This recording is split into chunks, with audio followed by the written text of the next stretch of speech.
Ladies and gentlemen, boys and girls listening from all around the world, I present to you number 42, Barry Church. Barry, good afternoon. How the heck are you? Man, I'm doing amazing, man. Heard the intro music, so now the day can get started, man. How's it going over there? Our guy. It's just so exciting getting ready to take on these 49ers, a revenge game. What's your favorite memory of playing against the 49ers?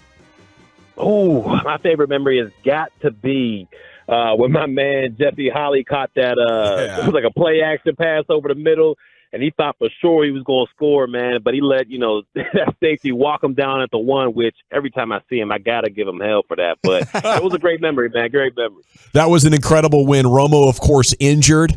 He comes out with like a cracked rib and a punctured lung, right? That was that game, and then in overtime. Yep. So when you guys get to the locker room, what was that celebration like that afternoon in San Francisco?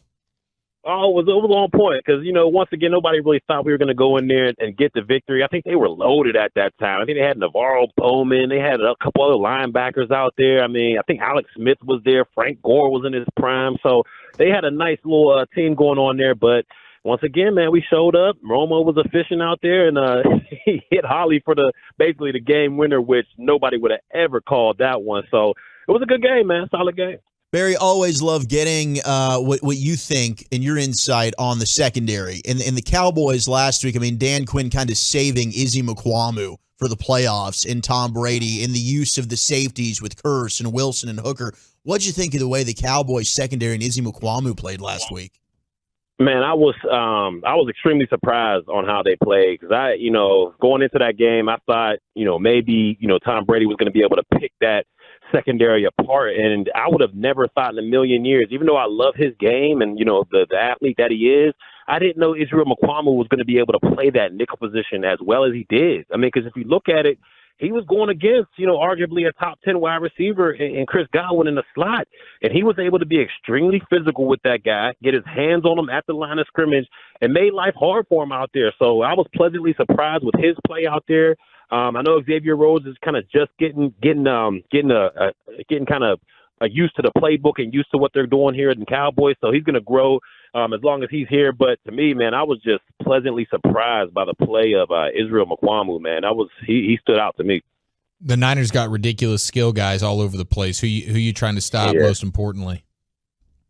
To me, most importantly, man, you got to get your hands on it. You got to be able to limit Christian McCaffrey. I mean, I know they got, Deebo Samuel out there, and he's got to have your attention as well. But I think everything starts and stops with that run game and what Christian McCaffrey has been able to do so far this season since getting traded over to the 49ers. I mean, when you talk about, all-purpose backs, this guy, he's got to be at the top of your list. I mean, he can hurt you inside, outside, receiving the ball out of the backfield. So to me, he's a mismatch nightmare. And I don't think you can fully stop him, but you can at least limit him in this game. And I think that's what the Cowboys defense is going to have to do.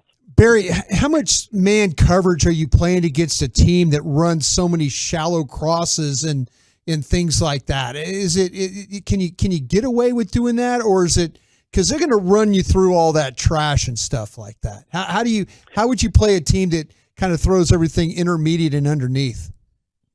Yeah, to me, I wouldn't specialize in man in this game. And exactly what you just said, all those crisscross routes and having to, fight through traffic with outside leverage, and your rat player or your low hole player is going to have to decide, which crosser to take. I mean, that's a lot. And, they got away with it last week in Tampa Bay because, they were able to heat up Tom Brady and that, lackluster offensive line they have. But they're going against an offensive line that, has probably the best left tackle in the game in Trent Williams, and they're solid all the way around. So I don't know if they're going to be able to put that much heat or as much heat as they did on Tom Brady on Brock Purdy. And if you give this guy time and you're in man-to-man coverage, eventually one of those crossers are going to break open. So to me, the game plan, you mix it up. You sprinkle it a little bit, man-to-man here and there, but the majority of the time you're disguising your zone coverage, in my opinion, because, look, Brock Purdy, he's played great. I mean, the guy's 6-0 for a reason, but he's still a rookie, and he hasn't seen, every defense that, the NFL has to offer. So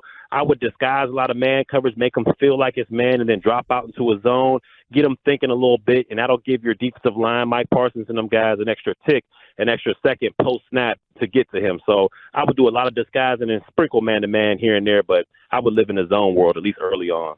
It's former Cowboys safety Barry Mother Effin Church with us here in the GBag Nation on 105.3 The Fan. Now, tackling is going to be so important in this game because the 49ers are all about that yak. A guy like Trayvon Diggs, who it seems like teams have really wanted to run at, and he doesn't always want to get involved when it comes to tackling. You know, well, in a game like this, I mean, as a secondary player, well, what do you do? I mean, if you're Trayvon Diggs, does he show more of a willingness? Because we know he can do it. There's been games against Cincinnati where he does that. I mean, do you kind of take the foot off the business decisions? And as a captain, I mean, what are you saying in that secondary room? Like, I mean, you got to understand, this is do or die. You know, this is the playoffs, and this is either you win and you advance or you lose and you go home. So I understand, you know, business decisions, and you got to keep your body healthy. But, you know, you got the whole off season, you know, to make sure your body is right for next season. Now, this is a game where you got to give it your all, you know, all hands on deck. So I understand he may not love to tackle as much as maybe I did or some of those players on that defense, but you got to stick your nose in there for your fellow teammates out there. I mean, they're putting their bodies on the line. They're putting, you know, whatever they got out there on the field. So they got to expect Trayvon Diggs to do the same, and I'm sure he will. You know, he understands the moment. He understands that this is a playoff game, and if you lose, you go home. So I'm sure he's going to put his best foot forward, and if they decide to come out there and force him to tackle, I'm sure he'll be ready for the job. Barry, can the Cowboys protect Dak well enough for him to play great like he did last week?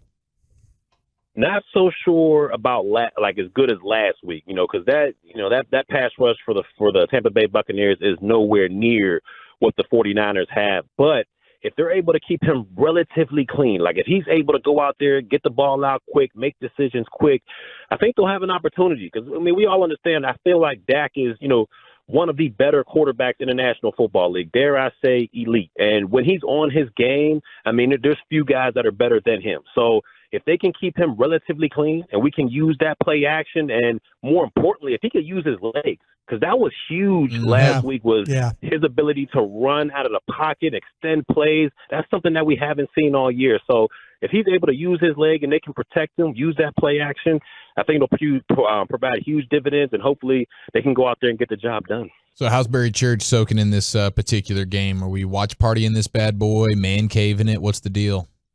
Well, I'll be over there, you know, at the Tostitos Plaza. We got the pregame live show over there. Yeah. So I'll be working. Pre and post game, but you know, I'll be keeping an eye on them. And as soon as they get that W, I may crack a few here and there. You never know. Amen, baby. Cheers. I'll be drinking Miller Lite with you, post game victory style. No doubt, no doubt. Thanks, Barry. Love it. Thanks for all your help throughout this season. Hopefully we can do it a few more times, sir. Yes, sir. Appreciate you. Thanks for having me.